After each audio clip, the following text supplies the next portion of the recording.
أهلا بكم في قناة أورورا. النهاردة مع بعض هناخد 2 idioms in English.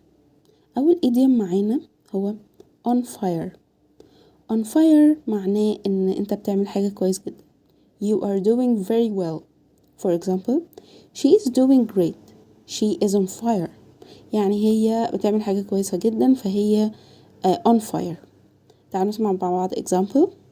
By writing it, you will set the world on fire. By writing it, you will set the world on fire. وتاني idiom معانا هو to be worth a shot. to be worth a shot يعني معناه إن حاجة تستحق المحاولة مرة تانية. verb to be هنا اللي هو am, is و are. okay. it deserves a try يعني تستحق المحاولة. for example, it might not work out but it's worth a shot. let's do it. يلا بينا نسمع example تاني.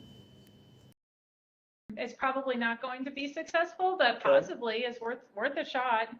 It's probably not going to be successful, but possibly is worth a shot. That's all for today. هستنى في الكومنتس تقولوا لي حابين المرة الجاية نتكلم عن ايه.